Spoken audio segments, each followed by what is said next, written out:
Monsieur le chef de cabinet du roi, monsieur l'ambassadeur de Pologne, messieurs, mesdames les représentants de l'ambassade de France, monsieur le secrétaire perpétuel, mesdames et messieurs les présidents, messieurs les sénateurs, chers académiciens, chers amis, mesdames, messieurs, après toute cette introduction, j'ai intérêt à être pas trop mauvais. Et on m'a autorisé à vous parler 1 heure, il est tard, j'espère que vous me ferez le plaisir de m'entendre, pour traiter aujourd'hui une question difficile, avec trop de diapositives, pour certaines compliquées, parce que le cerveau c'est une machine compliquée, mais je vais essayer d'être simple. Et je dois vous dire que c'est pour moi un immense honneur, aussi un défi, d'avoir le privilège de venir parler ici, dans cette salle et dans cette académie et devant vous. Et je vais essayer, en vous intéressant, d'être au moins digne de l'honneur et du plaisir qui m'est fait. Notre siècle s'ouvre sur des paradoxes concernant la vie sociale. La pensée libre connaît des moyens sans précédent de s'exprimer sur la toile, par exemple, mais en même temps se produit une montée des fanatismes, un repliement des opinions, un cloisonnement. Et les généreuses idées de la Déclaration des droits de l'homme du siècle des Lumières sont menacées par une tenace résurgence de la haine d'autrui. Il faut donc étudier les fondements biologiques, sociaux et culturels de la relation avec autrui, de sa pathologie, de ses déviances. Et c'est un problème complexe qui fait l'objet aujourd'hui d'une discipline en explosion, qui sont les neurosciences sociales, et des études plus particulières sur des sujets dont je vais vous dire un mot aujourd'hui, qui sont par exemple l'empathie dans la relation avec autrui, et ce que nous appelons, ou ce qu'on peut appeler la pluralité d'interprétation. Et je vous signale que sur ce sujet, nous avons organisé avec mes collègues littéraires Carlo Ossola, qui a la chaire de littérature italienne au collège, et Brian Stock, il y a quelques années, un colloque au Collège de France pour essayer de réfléchir à cette question. Ces questions impliquent évidemment, parce que vous avez invité un physiologiste, il faut bien que je vous parle du cerveau, impliquent évidemment à la fois le cerveau cognitif qui traite les informations et le cerveau des émotions qui fait l'objet aujourd'hui d'un très grand nombre d'études, et en particulier par d'éminents chercheurs ici en Belgique. Je vous parlerai peu, c'est aussi un paradoxe, de l'émotion, bien que ce soit une question centrale. Je me limiterai ce soir, dans le moment que vous voulez bien m'accorder, à un aspect particulier de cette immense question, sur lequel on a bien voulu m'accorder la possibilité de le faire, et je vous proposerai une hypothèse principale. Nous sommes entre chercheurs ou avec proposer des questions.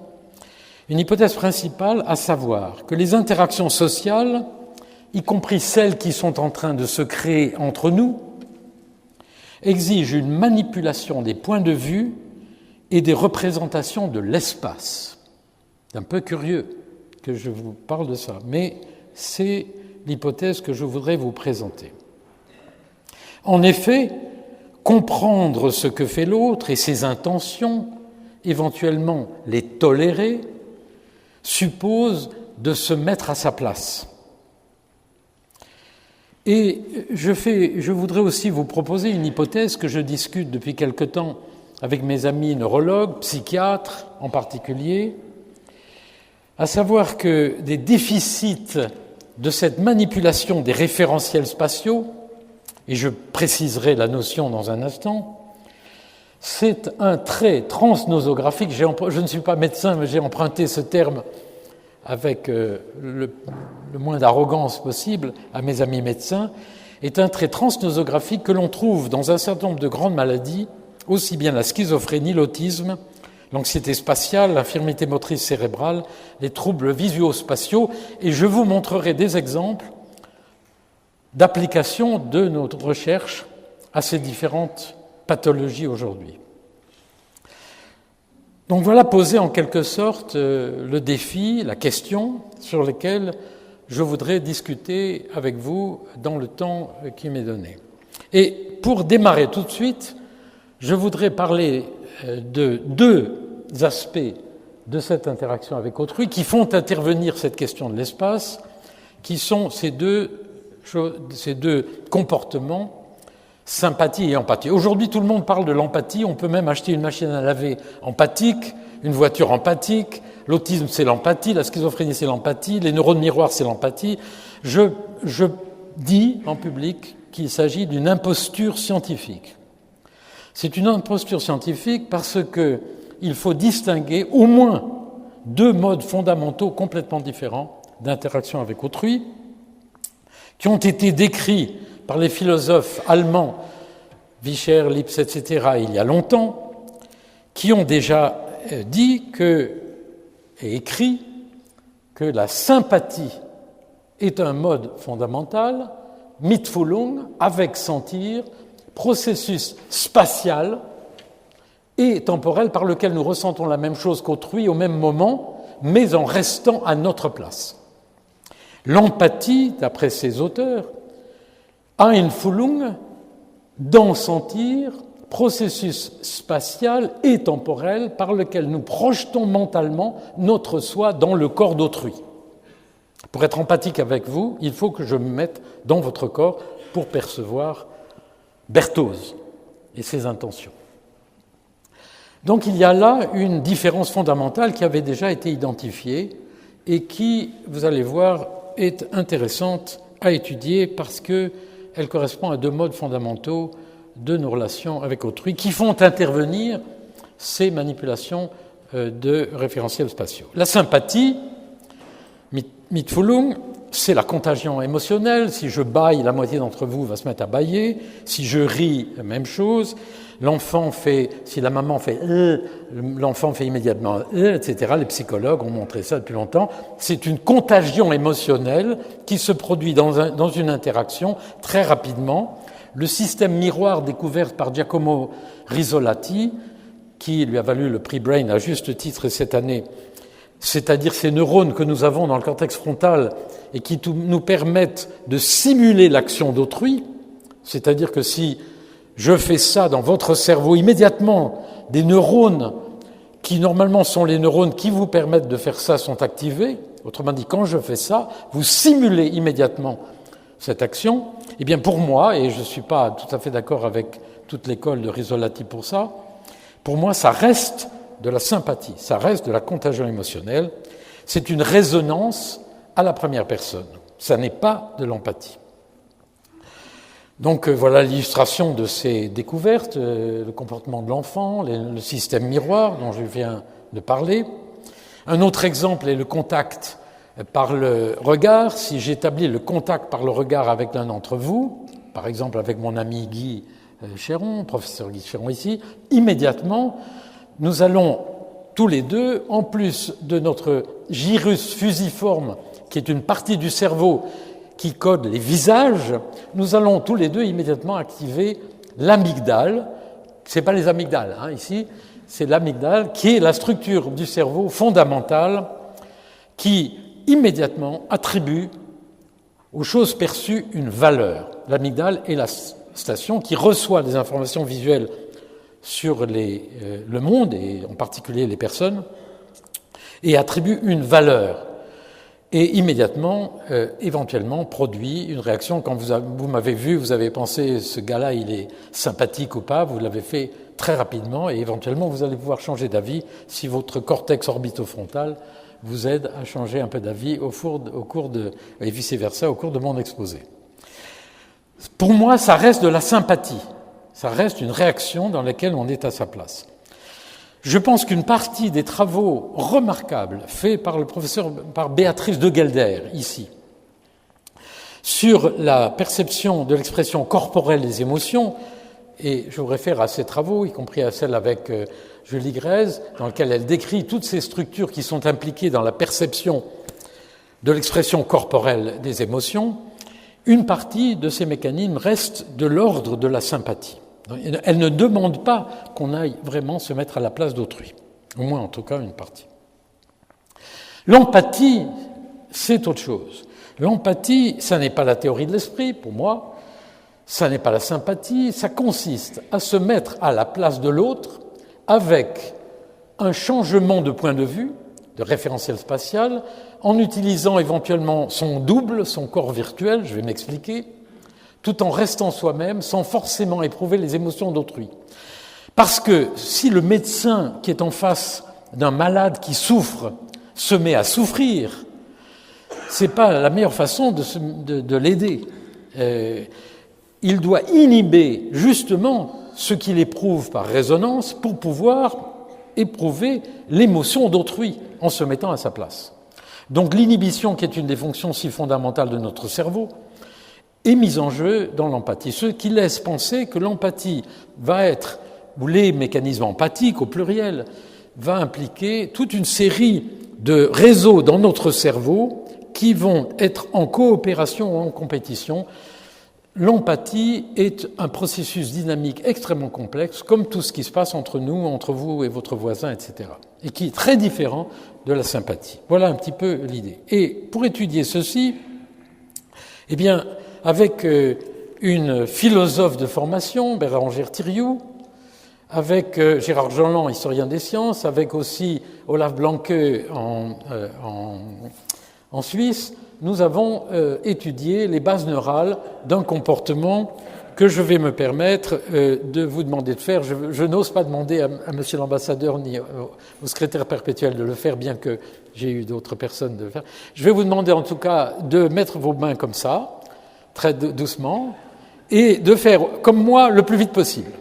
Attention, 1, 2, 3. Eh ben non. Voilà. J'ai 10 000, c'est le papier avec le plus grand nombre de sujets scientifiques que j'ai pu faire, j'ai 10 000 sujets, des neurologues, des psychiatres, des roboticiens, des diplomates, etc. C'est une façon immédiate de comprendre la différence entre la sympathie et l'empathie. Qu'est-ce que c'est se mettre à la place d'autrui? Vous ne vous êtes pas mis à ma place, vous êtes resté à votre place. C'est un mécanisme, c'est l'idée. L'idée, c'est que pour vraiment être un enseignant, un professeur, un médecin, comprendre autrui, il faut se mettre à sa place et pas nier son identité, par exemple. Nous avons étudié nous sommes allés, j'ai eu la chance que nous avons donc utilisé un paradigme dans lequel les sujets ont en face d'eux un mannequin virtuel qui fait comme ça. Nous avons travaillé et publié plusieurs articles pour montrer que c'était un paradigme expérimental possible, comme vous venez de l'expérimenter. Nous sommes allés à Lausanne regarder dans le cerveau et nous avons pu montrer que aux alentours de 600 millisecondes, une bonne partie de seconde, le temps qu'il vous a fallu éventuellement pour changer de point de vue, eh bien, quand on regarde l'activité dans le cerveau ici, on s'aperçoit qu'il y a effectivement mise en jeu d'un certain nombre de réseaux impliqués sur la distinction entre soi et autrui, la reconnaissance de soi dans le miroir, etc., qui sont ces réseaux que nous suspectons être impliqués dans ce processus dynamique qui est le processus de la véritable empathie. Et puis, nous avons eu la chance, grâce au travail des jeunes, parce que tout ça a été fait par les jeunes, de pouvoir donc reconstruire ce modèle dans lequel les deux comportements sont identifiés. L'interaction entre soi et autrui peut donner au moins ces deux comportements. Ce que vous avez fait d'abord, qui active certains réseaux qui sont d'ailleurs des réseaux semblables à ceux qui sont impliqués en neuropsychologie dans des pathologies identifiées depuis longtemps qui s'appellent l'autoscopie. Et alors que quand vous avez changé de point de vue, en quelque sorte, eh bien, vous avez activé d'autres réseaux dans le cerveau qui, d'ailleurs, et c'est ça qui est intéressant parce que ça lie avec la pathologie, sont aussi impliqués dans d'autres phénomènes de sortie du corps ou de dédoublement, comme l'éotoscopie, qui implique justement une rotation. Et puis, on a même pu, et je vais vite sur ce diapo, mais elle nous a intéressant. On est allé regarder ce qui se passait non pas dans cette partie tardive, mais dans les parties précoces de l'activité cérébrale par électroencéphalographie. Et nous avons, quand je dis nous, c'est Bérangère Thiriou, c'est les chercheurs qui ont fait ce travail et qui ont dépouillé ça.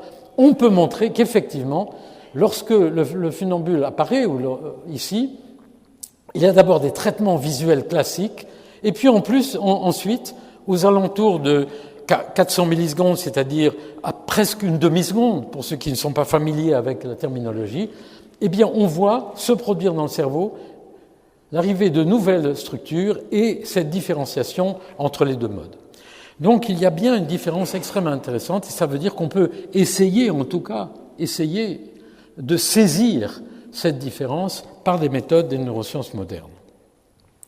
Alors, nous nous sommes posé la question de savoir si, comme je l'ai proposé tout à l'heure, ce type de comportement, de capacité de se mettre à la place d'autrui était aussi déficiente dans certaines pathologies comme la schizophrénie, puisque je vous ai proposé cette hypothèse. Et j'ai eu la chance que le professeur Jaffari, psychiatre à Poitiers, et un de ses chefs de clinique, Louis Tandonnet, ont bien voulu monter cette manip dans la clinique psychiatrique de Poitiers, et ils ont fait un travail avec des schizophrènes, et tout ça est publié, je vous résume simplement, et ils ont montré qu'effectivement, certains patients schizophrènes, présentant par exemple des aspects négatifs, etc., avaient effectivement une difficulté de faire ceci, c'est-à-dire que si je disais non, eh bien éventuellement, ils n'allaient pas faire cette rotation.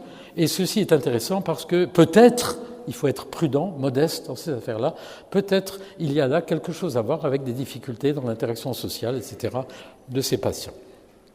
C'est pour vous donner une idée de la façon dont certains paradigmes peuvent à la fois être issus de données de neurosciences et conduire peut-être à un dialogue fructueux avec nos collègues cliniciens. Alors, on va peut-être aller un peu plus profondément dans cette affaire, si vous voulez bien. Et au fond, pour se mettre à la place d'autrui, si vous me suivez, il faut au moins faire deux choses. D'abord, il faut avoir un corps propre. Il faut d'abord être soi. Si je veux me mettre à votre place, il faut d'abord que j'ai construit l'unité de mon corps propre, de ma personne. Si j'ai, comme certains patients, une perception éclatée de moi-même, ou si je n'ai pas la conscience de moi, je ne peux pas faire ce travail. Et deuxièmement, comme nous l'avons vu, être capable de manipuler les points de vue, les référentiels spatiaux. Donc la première question, c'est le problème de l'unité du corps propre. L'hypothèse, c'est il y a certaines aires du cerveau qui sont cruciales pour la construction de l'unité du corps propre et des relations avec l'espace et de son intégration dans une relation possible spatiale. L'hypothèse dit aussi que pour faire cela, ces aires construisent un double de nous-mêmes, que les neurologues ont appelé depuis longtemps le schéma corporel à ne pas confondre avec l'image du corps, et que des dysfonctionnements de ces aires peuvent induire un trouble de la capacité de changer de point de vue et donc d'empathie. Eh bien oui, nous savons aujourd'hui, grâce à des données de neurologie, de neurophysiologie, etc., qu'il y a une partie du cerveau qui est ici à la jonction temporopariétale entre la jonction temporale et le cortex pariétal.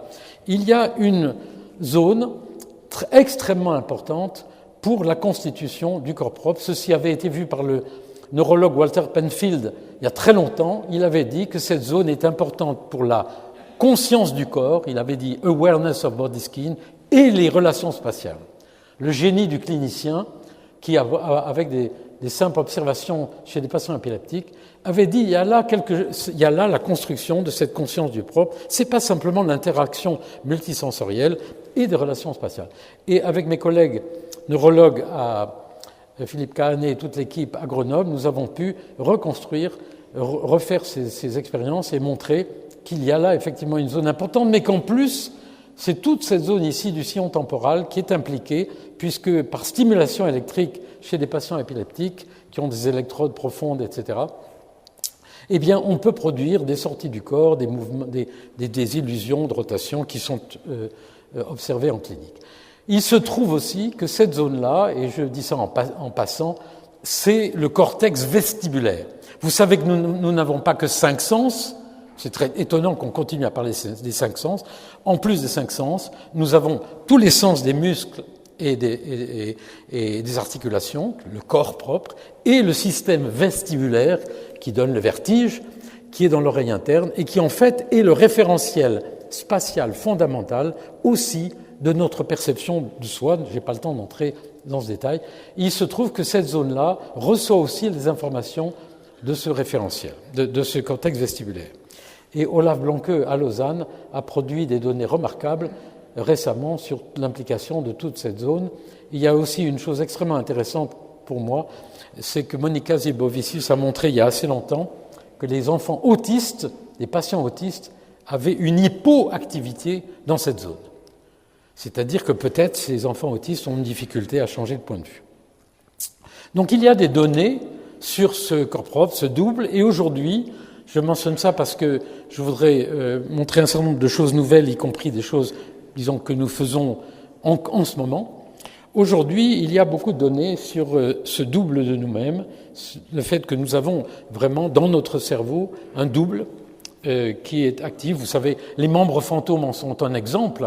Vous me coupez la main, je peux avoir l'impression que mon bras bouge. Le rêve aussi, je ne sais pas si vous rêvez, moi je fais des cauchemars toutes les nuits. J'ai une deuxième vie où tout rate il n'y a que des catastrophes, mais tout est réel.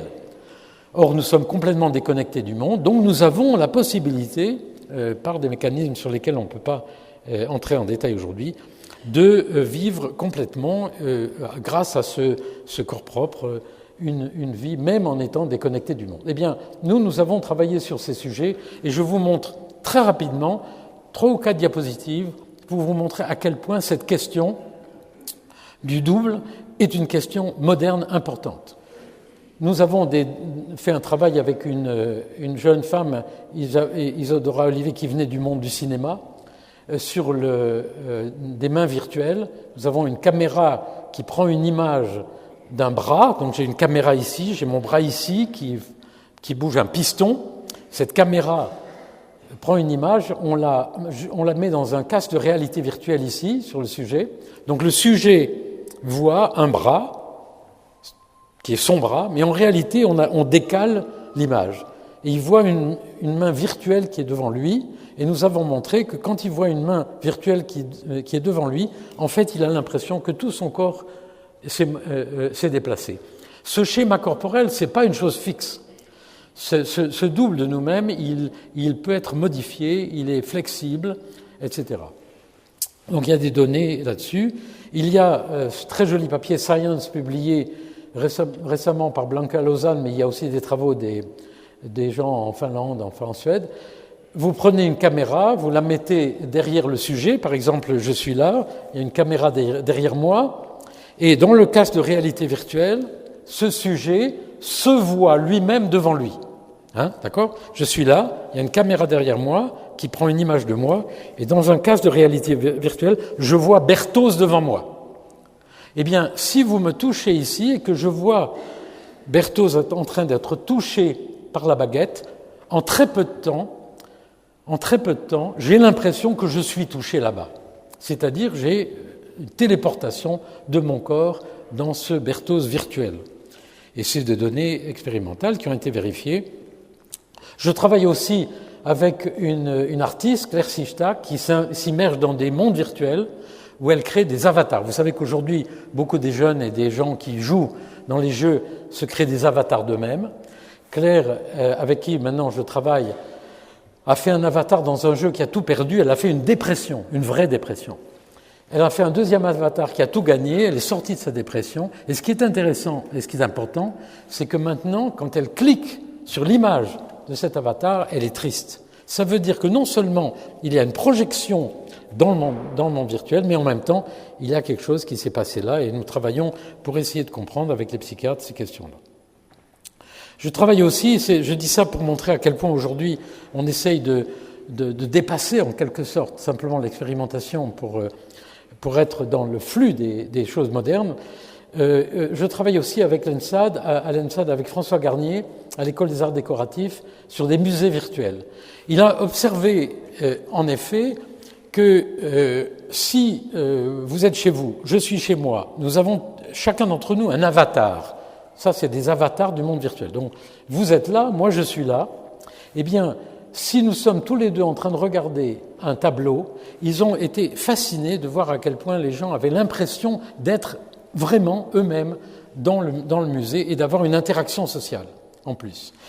Et nous travaillons actuellement sur un projet avec Simon Lambray, psychiatre, pour essayer de comprendre pourquoi non seulement on peut se téléporter, mais en plus il peut s'établir des relations sociales.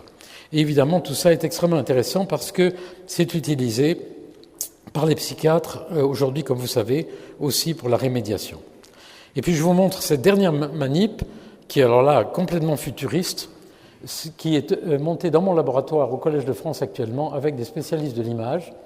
Le sujet est là, il y a un Kinect qui prend une image du sujet, et vous voyez que cette image du sujet, ici, elle est intégrée dans un paysage, ce qui fait que si je suis ici, qu'il y a une Kinect derrière moi qui me prend une image de moi, et que je vois Berthoz dans le monde virtuel, et je peux me voir en train de voler. Et ce qui est intéressant dans ce paradigme, c'est la première fois d'ailleurs que c'est fait, c'est que avec mes mouvements, je vais manipuler moi-même mon avatar dans le monde virtuel.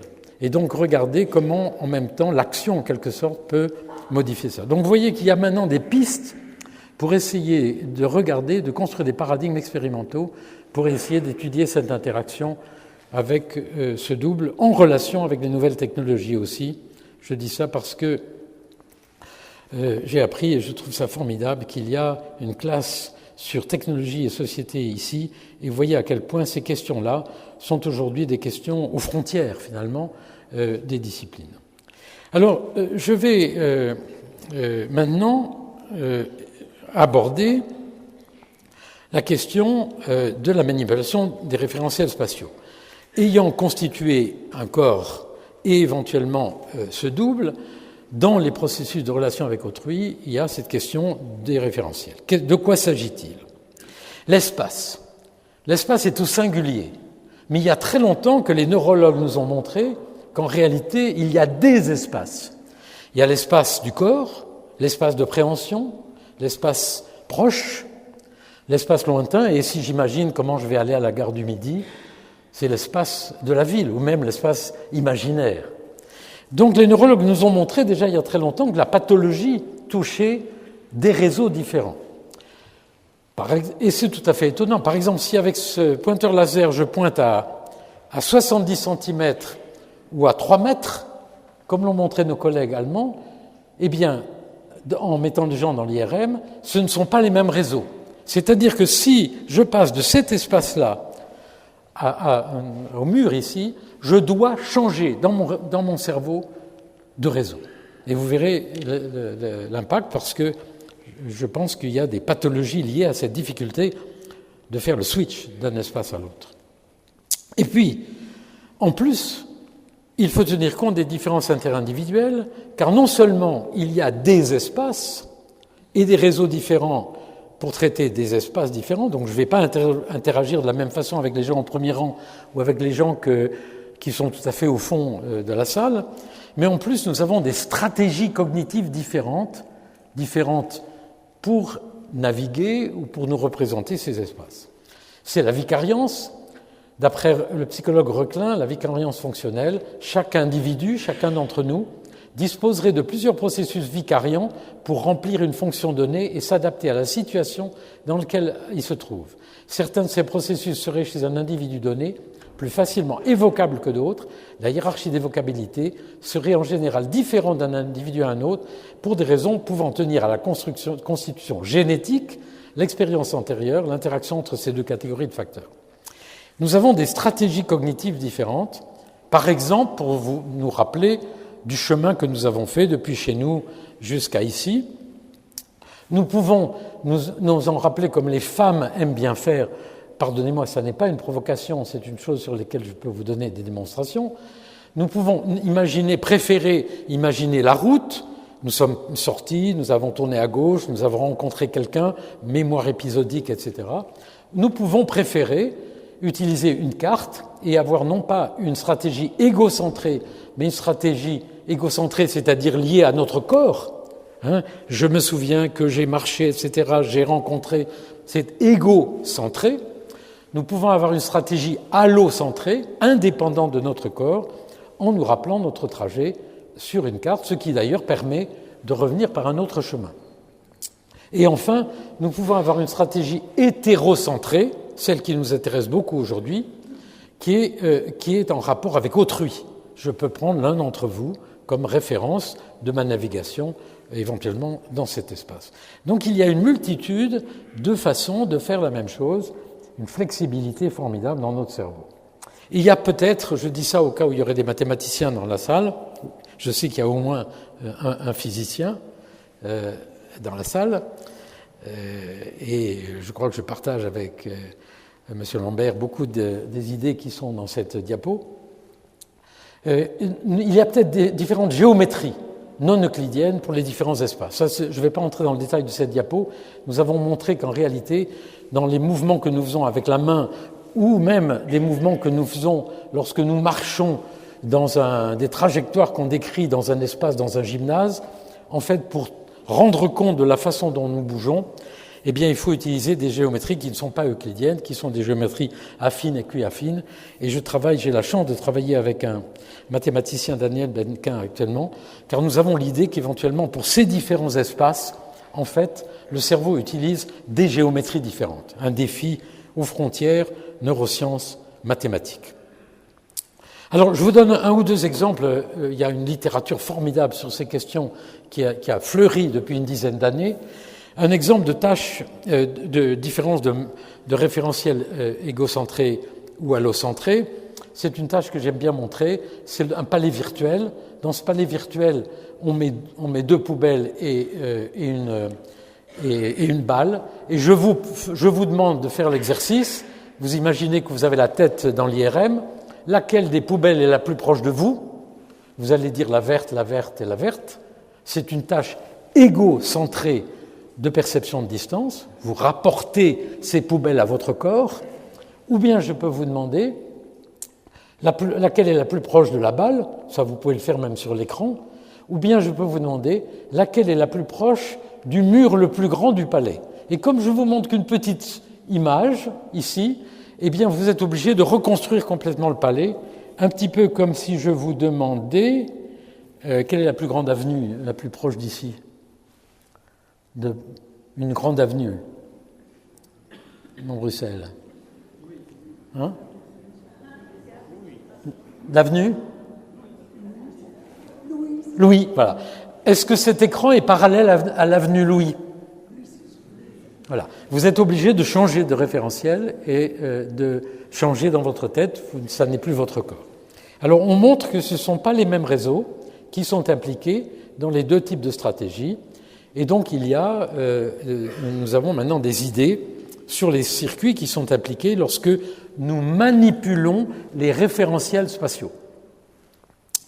On peut même aller, comme je l'ai fait à Grenoble, grâce à mes amis, le professeur Kahn et Jean-Philippe Lachaud, enregistrer chez des patients épileptiques l'activité dans leur cerveau. Je passe rapidement sur cette diapositive, mais qui nous permet maintenant de faire de la neurophysiologie chez l'homme, et pas seulement chez le singe. On peut aller enregistrer les activités neuronales lorsqu'on demande cette tâche au sujet et voir l'activité dans certaines parties du cerveau lorsqu'ils répondent à ces questions. Et puis, on peut là aussi aller travailler chez des patients épileptiques. Chez des patients. Et j'ai eu la chance de pouvoir travailler à l'hôpital Sainte-Anne avec Marie-Odile Krebs et Isabelle Amado qui sont psychiatres, et un jeune venu d'Allemagne, un psychologue, parce que c'est toujours les jeunes qui font le boulot, évidemment.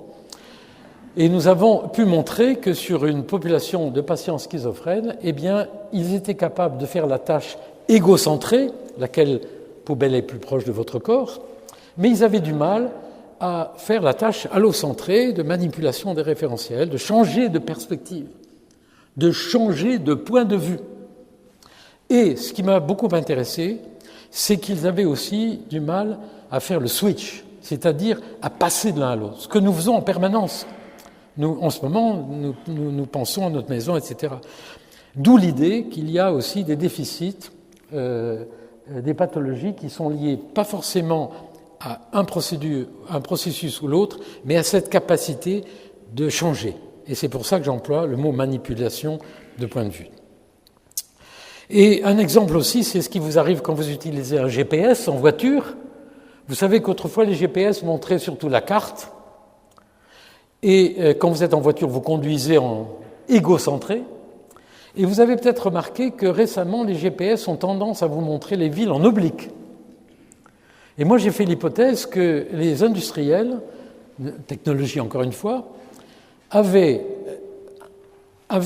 compris intuitivement, empiriquement, que l'avantage du point de présenter en oblique, c'est que le cerveau peut encoder le trajet dans les deux systèmes. Si on présente en oblique, le cerveau va pouvoir encoder la ville, à la fois allocentrée et égocentrée, et nous avons fait des travaux en IRM pour essayer de montrer ça. Alors, comme d'habitude, c'est plus compliqué, mais en tout cas, on a montré que c'était effectivement plus efficace pour faire des changements de point de vue. Donc voilà une autre approche intéressante sur sa façon dont le cerveau peut éventuellement utiliser. Et l'avantage, évidemment, c'est que si on encode le trajet dans les deux systèmes, après, quand on veut se rappeler le trajet, ou qu'on veut conduire ou rentrer chez soi, on peut éventuellement utiliser une stratégie ou l'autre, ou les deux en même temps. Autre exemple de paradigme dans cette série d'exemples, nous avons construit un paradigme en réalité virtuelle dans lequel les sujets partent d'un endroit, dans un labyrinthe en étoiles. C'est une espèce de rue artificielle qui est placée dans un paysage et ils doivent arriver dans ce jeu virtuel à un autre endroit. Et s'ils arrivent là, eh ben on dit bravo et on leur donne un morceau de chocolat. Pour les étudiants, ça marche. Et on essaye de regarder qu'est-ce qu'ils utilisent comme stratégie égocentrée ou allocentrée. Donc c'est assez compliqué, mais c'est un test intéressant parce qu'il nous a permis de montrer plusieurs choses. Alors, cette diapo-là, elle est très très compliquée. C'est pour les gens des neurosciences qui sont dans la salle. Elle nous a permis de montrer, par exemple, qu'il y a une latéralisation entre le cerveau gauche et le cerveau droit. Le cerveau gauche étant plus impliqué dans l'aspect séquentiel, comme le langage. Le langage, quand vous décrivez avec le langage un trajet, vous dites « j'ai fait ça, je suis allé là », c'est séquentiel. Les événements les uns après les autres, égocentrés, séquentiels. Le cerveau gauche et le cerveau droit plus impliqué dans les aspects allocentrés, cartographiques, etc. Donc une latéralisation comme pour le langage ou d'autres fonctions qui sont connues de la séparation de fonctions entre nos deux cerveaux. Et je montrerai dans un instant que nous avons aussi utilisé ce paradigme pour l'enfant. Alors très récemment, je montre ça juste en passant, nous avons je travaille avec une très grande psychologue qui s'appelle Pascale Piolino et qui est une spécialiste du vieillissement, qui travaille sur Alzheimer et sur les mécanismes de la mémoire et des relations entre la mémoire autobiographique et la projection du futur. Vous savez que chez ces patients et chez un certain nombre de patients, il y a ces problèmes de mise en relation entre les projets pour le futur et la mémoire autobiographique. Et là, nous avons utilisé des paradigmes en réalité virtuelle dans lesquels les gens se déplacent dans des villes, mais ça n'est pas seulement des villes dans lesquelles il ne se passe rien. Jusqu'à présent, je vous ai parlé de problèmes de manipulation spatiale dans des lieux vides. Là, nous avons ajouté des événements, ce qui fait intervenir ce qu'on appelle la mémoire épisodique, des épisodes, des choses qui se produisent réellement, comme le fait que là, nous sommes en train de nous écouter. Non, c'est vous qui m'écoutez. Moi, j'essaye de savoir si je vous intéresse. Donc, je vous écoute directement. C'est-à-dire qu'on met des événements de façon à pouvoir explorer dans ces manipulations de référentiels spatiaux et cette mémoire de l'espace, les relations avec qu'est-ce qui s'est passé, où ça s'est passé, quand ça s'est passé, les détails, c'est-à-dire d'essayer de se rapprocher le plus possible, en quelque sorte, de ce qui se passe dans la vie réelle. Donc là, c'est un travail qui est en cours de publication, mais qui est intéressant aussi. Alors, j'ai dit tout à l'heure que nous avions plusieurs référentiels, égocentrés, allocentrés, et je vous ai parlé de ce qui nous intéresse pour l'empathie, en particulier hétérocentré. Je vais vous montrer un paradigme que nous avons utilisé dans lequel on essaye de faire en sorte que les gens se mettent à la place d'autrui.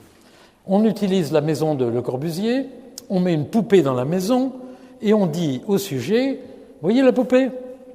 Vous la voyez ? Vous voyez la lampe ? Vous voyez que la poupée est en train de regarder la lampe ? » Eh bien, j'espère que je l'ai. Donc, voilà. On dit au sujet « Voyez la poupée ? Voyez la lampe ?» Donc, vous êtes dans l'IRM, là. Je vous dis ça. Et je vous dis, la prochaine diapo va être une image prise du point de vue de la poupée. Alors, vous comprenez que ce que j'essaie de faire, c'est que vous vous mettiez maintenant à la place de la poupée, que vous ne restiez pas à votre place comme tout à l'heure. D'accord ? Alors, attention, les yeux. 1, 2, 3. Oui ou non ? Voilà. Donc, hop.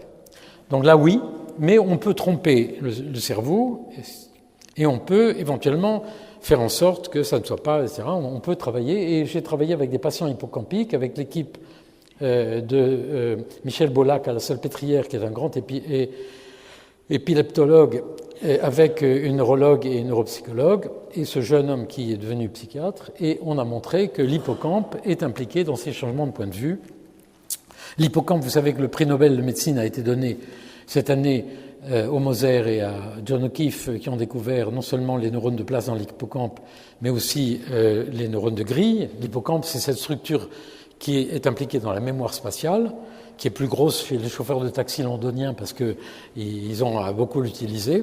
Ça, je dis ça pour ceux qui ne sont pas au courant. Et cette structure est aussi impliquée dans ces changements de point de vue. Ça avait d'ailleurs été montré par nos collègues à Londres il y a longtemps. Et récemment, ça c'est 2015, c'est pour montrer à ceux qui ont déjà entendu mes exposés plusieurs fois que je fais quand même des choses nouvelles, avec des collègues en Italie, Giorgia Comiteri et Valentina Sulpicio, qui sont en Italie à Chieti, on a fait un papier qui implique une structure sur laquelle on avait déjà travaillé depuis assez longtemps, qui s'appelle le cortex rétrosplénial. C'est une petite structure très mince qui est par là et qui est très importante justement pour les changements de coordonnées, les changements de point de vue. Et on a fait des paradigmes expérimentaux dans lesquels on mettait des objets dans une salle, comme il y a des objets ici, vous voyez, sur une table, et puis on en changeait un, et on manipulait pas mal de choses, les références extérieures, et comme vous le voyez ici, il y avait un avatar.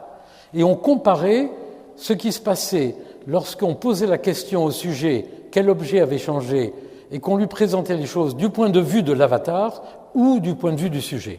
Donc on manipulait là le point de vue de l'avatar et on a montré que cette structure est impliquée dans ces champs. Donc tout ça, c'est pour vous montrer simplement qu'il est possible aujourd'hui d'aller regarder ce qui se passe dans le cerveau. Et évidemment, ça peut intéresser les médecins ou sur le plan du développement, comme je vais le montrer.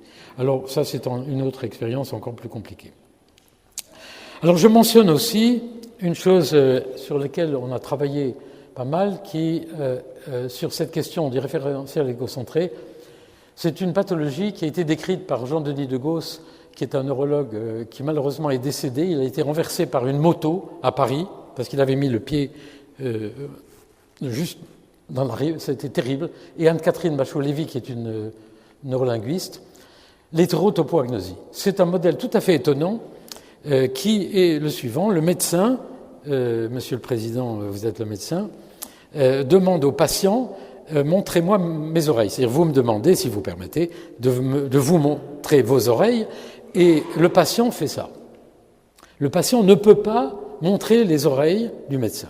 Il est là, enfermé dans son corps, il ne peut pas se mettre dans le corps du médecin.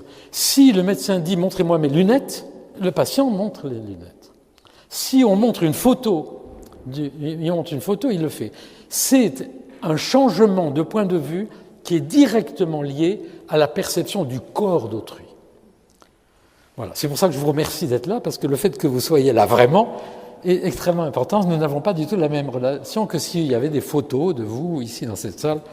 Pardonnez-moi, c'est pour nous détendre pendant quelques secondes. Alors nous avons étudié ces questions-là parce que c'est important. Donc ça n'est pas le pointage comme fait l'enfant. L'enfant fait « et » comme ça, c'est la désignation. C'est « je, tu, il », c'est déjà le fait de passer, d'établir une relation avec autrui dans laquelle il y a une manipulation. Et je pense que ça fait partie de ces mécanismes qui sont les mécanismes qui permettent d'être vraiment empathique, c'est-à-dire d'aller comprendre ce que fait autrui dans cette relation dynamique. Donc on a un papier avec toute cette équipe, et en particulier le neurologue Laurent Clairet de Langavant, qui a fait un très joli travail. Vous voyez, dans l'IRM, le sujet ne pointe pas simplement, il y a 2 personnes qui sont là, alors qu'il est dans l'IRM, et il va désigner quelque chose à quelqu'un. Il établit une relation spatiale avec autrui. Alors je mentionne rapidement le fait, évidemment, que j'ai évoqué tout à l'heure, à savoir qu'il y a une différence extrêmement importante entre les sexes pour toutes ces choses-là. C'est un sujet qui est difficile, mais il y a beaucoup de données, des livres sur ces questions. Doreen Kimura, Melissa Haynes. Nous savons aussi que ces questions de manipulation des référentiels spatiaux dépendent des estrogènes pour les dames, testostérone. Le même test spatial à des moments différents du mois pour les dames ne donne pas le même résultat. Pour nous, c'est matin et soir et été et hiver. Il s'agit donc de problèmes complexes qui doivent être étudiés systématiquement, mais qui sont extrêmement intéressants, et il n'y a pas que le cerveau cognitif qui est impliqué. Et nous avons des données, je passe là-dessus, parce que je voudrais vous parler des enfants un petit peu.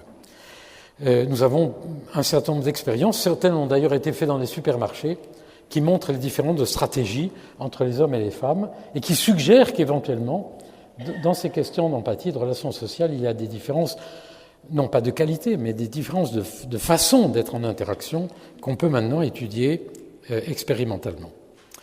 Alors, je voudrais maintenant vous parler, si vous voulez bien, dans le dernier quart d'heure. C'est bien ça, j'ai commencé à moins le quart, oui. Oui, j'essaye de ne pas prendre trop de votre temps. De l'enfant. Et en le replaçant dans la perspective que j'ai évoquée dès le début. Parce qu'il est extrêmement intéressant d'étudier le développement de ces choses-là chez l'enfant. Et je travaille énormément à Pise et à Rome, et maintenant à Paris, à la Salpêtrière, sur l'enfant pour comprendre le développement de ses capacités. Le problème, c'est que, dont je voulais vous parler parce que c'est un problème sur lequel je travaille depuis quelques années, et en particulier dans le cadre de l'Institut des droits de l'homme à Strasbourg. Au cours de l'histoire, on a utilisé des enfants pour les endoctriner, enfermer leur cerveau dans des schémas mentaux rigides qui engendrent l'intolérance, la haine, le fanatisme, ou bien ce qu'on pourrait appeler la dépendance cognitive. En général, il se trouve qu'on endoctrine ces enfants entre 7 ans, 9 ans, 10 ans, 12 ans, dans une période comprise entre 7 ans et 12 ans. C'est l'exemple de ce qu'on connaît dans l'histoire et même malheureusement récemment. L'hypothèse que j'ai formulée sur cette question, c'est qu'en réalité, c'est l'acquisition de la pluralité d'interprétation, de la capacité de changer de point de vue sur le monde, de se mettre à la place d'autrui et d'accéder ce qui est, selon les mots de Merleau-Ponty, la pensée libre, mais aussi la tolérance.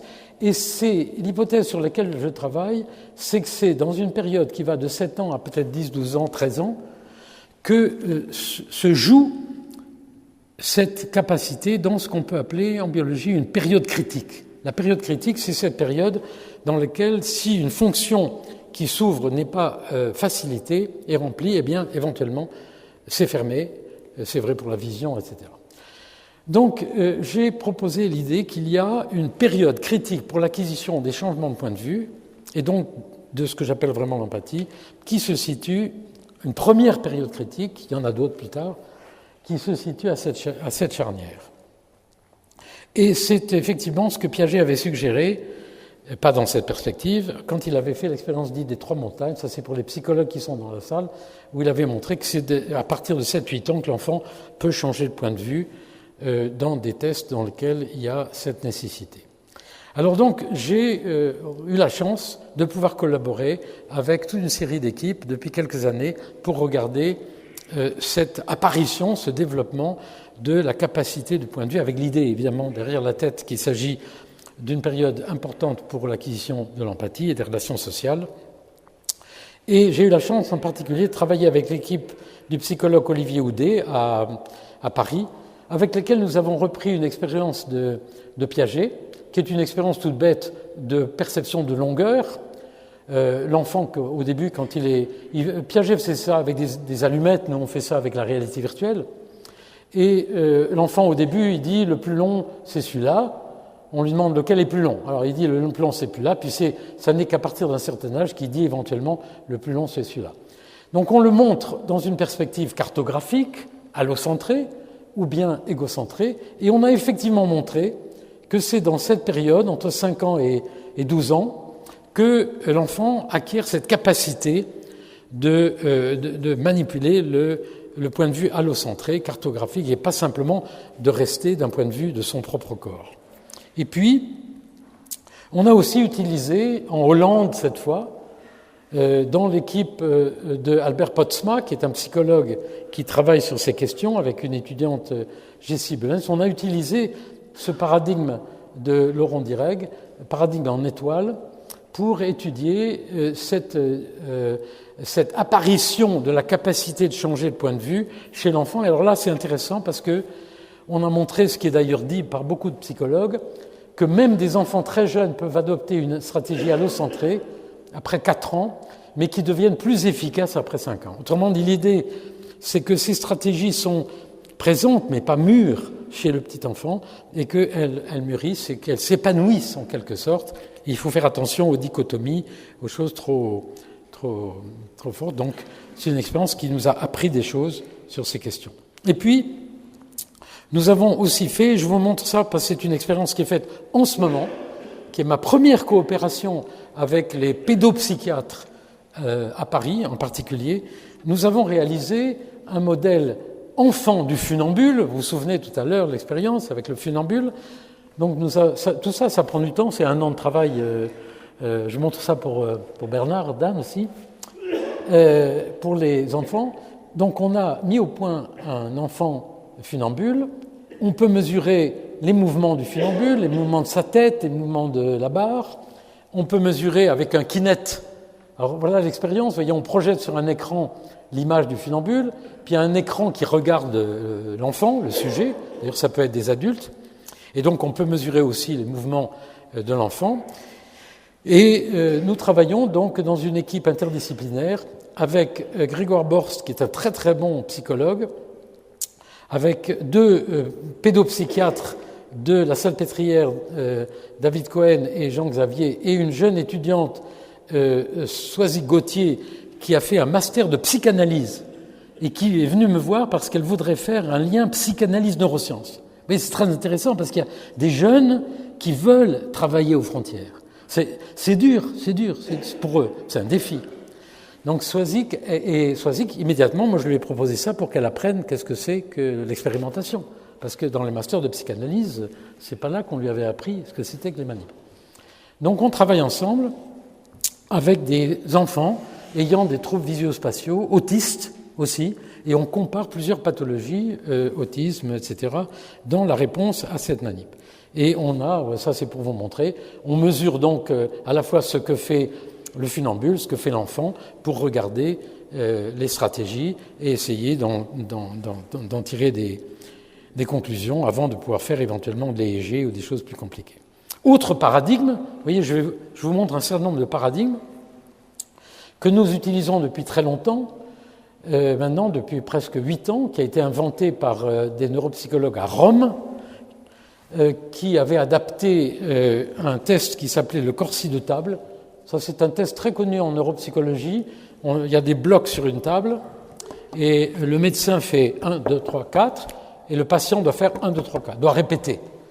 Et Cecilia Guariglia à Rome a eu l'idée de transposer ce test de mémoire spatiale de table au sol, pour intégrer, si vous voyez, c'est ce que j'essaye de faire, intégrer ces études dans le monde réel, en quelque sorte. Et ça avait donné un corsi de marche. Nous en avons fait un système avec des dalles lumineuses contrôlées par un ordinateur qui permettent de demander à l'enfant, par exemple, l'enfant est... c'est la diapo précédente. Par exemple, l'enfant ou l'adulte, hein, puisque ça a été utilisé maintenant par 5 hôpitaux à Rome, à Paris, partout, dans une série de pathologies, chez l'adulte et chez l'enfant. Mais le sujet, disons, est debout ici, et puis il voit les lampes, il est debout, il regarde, et il voit les lampes s'allumer. 1, 2, 3, 4, 5. Et partant de là, on lui dit maintenant, vous répétez. 1, 2, 3, 4, 5. Donc c'est un test de marche, visio-spatial, de marche, mais qui demande la mémoire. Et ce qu'il y a de formidable là, c'est qu'on peut éventuellement lui faire voir ça d'ici et lui demander d'aller faire la même chose de là. Et donc on peut aller l'obliger à faire un changement de référentiel. Donc on peut, dans une situation très, très expérimentale, étudier ces questions chez l'enfant.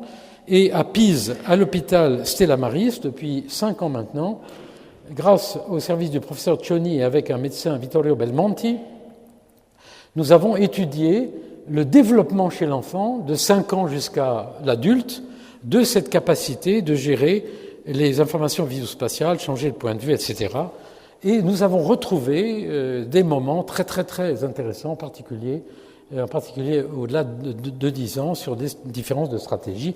Tout ça est publié, je serais ravi d'envoyer à ceux d'entre vous qui sont intéressés les résultats. Nous avons aussi étudié les trajectoires, parce que simplement en regardant les trajectoires, on peut s'apercevoir des erreurs de direction, des erreurs de position.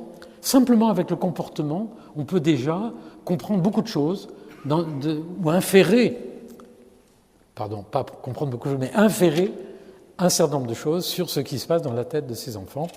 Et ça intéresse nos amis neurologues, en tout cas en Italie. Et dans mon laboratoire, Mohamed Zawi, ingénieur, a construit un nouveau système qui, cette fois, est un système de projection vidéo.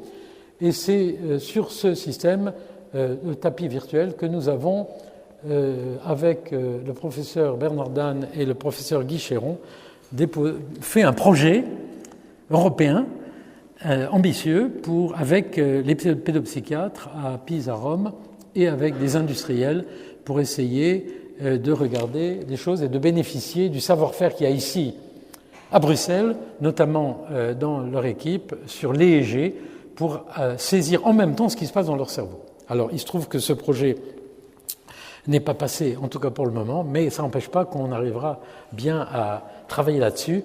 Et vous voyez encore une fois comment on peut arriver à combiner des approches pour essayer d'avancer dans ces questions difficiles. Et je vais terminer par un autre paradigme qui est, alors lui, complètement nouveau et qui vous montrera encore à quel point l'interdisciplinarité, c'est difficile mais passionnant.